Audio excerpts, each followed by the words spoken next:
আমরা এখন ঘুরতে যাচ্ছি নারায়ণগঞ্জের ডিগ্রির চর। সাইনবোর্ড হইতে আমি আর আলামিন ভাই একসাথে ডিগ্রির চর উদ্দেশ্যে রওনা দিলাম। তার মাঝখানে আমরা একটু বিরতি নিলাম। এখন আমি আর আলামিন ভাই একটা বাঙ্কা রাস্তা দিয়ে, সাথে আমাদের পিছনে আবদুল্লাহ ভাই আছে। আবদুল্লাহ ভাই সহকারে এমন এক গ্রামের রাস্তা, কিছুক্ষণ পর পর জাম্পিং আর জাম্পিং, কিন্তু গ্রামটা অনেক সুন্দর পরিণত দৃশ্য দেখলে মন জুড়ে যাওয়ার মতো অবস্থা। আপনার ইচ্ছা করলে নারায়ণগঞ্জে এই গ্রামটাতে ঘুরে আসতে পারেন, যেখানে রাস্তাঘাট ভালো না হলেও পরিবেশটা অনেক সুন্দর, গ্রামীণ জীবন। এর পিছনে আবদুল্লাহ ভাই আর সামনে আরেকটা মোটরসাইকেল আছে। পাশে কেরানীগঞ্জের ইটের খোলাগুলো দেখা যাচ্ছে। এটা একবারে নারায়ণগঞ্জের শেষ মাথা আর ঢাকার শেষ মাথা অবস্থিত এই গ্রামটা।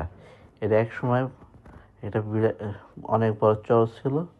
এখন হয়তো মানুষের বসতির কারণে লোকারণ্য হয়ে গিয়েছে। তারপর আমরা যাচ্ছি ডিগ্রি চর দেখার জন্য। এই পারে হচ্ছে নারায়ণগঞ্জ, ওই পারে কেরানীগঞ্জ। জায়গাটা অনেক সুন্দর। বিকেলবেলা আপনার ইচ্ছা করে ঘুরে দেখতে পারেন। যে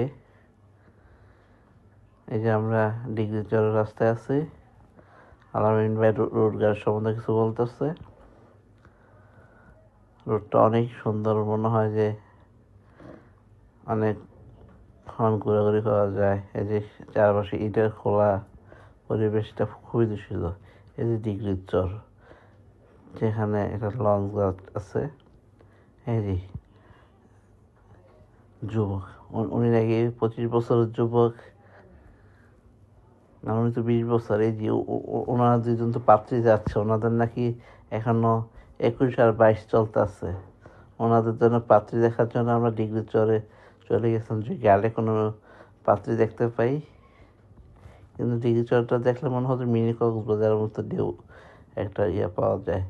এই জায়গায় বসে বিকেলে পার করাটা অনেক সুন্দর।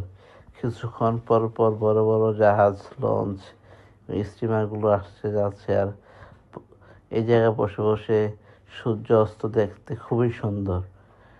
পুরো নদীতে দেখা যাচ্ছে সূর্য তার বাড়িতে ফিরে যাচ্ছে। এই যে আরেকজন পাত্র, এই যে বড় বড় লঞ্চগুলো এই রুটটা ইউজ করে ঢাকা হইতে চাঁদপুর, বরিশাল দিয়ে যাওয়ার জন্য। এবং সারা দেশের নৌবন্দর হিসাবে সদরঘাট দিতে যেই ইয়াটা ইউজ হয়, এটাই ডিগ্রি চরের থেকে দেখা যায়। এই জায়গায় বসলে আপনি লঞ্চ কিছুক্ষণ পর আসছে যাচ্ছে, এমনকি একটা নদীর কোলাহল দেখতে অনেক সুন্দর লাগে।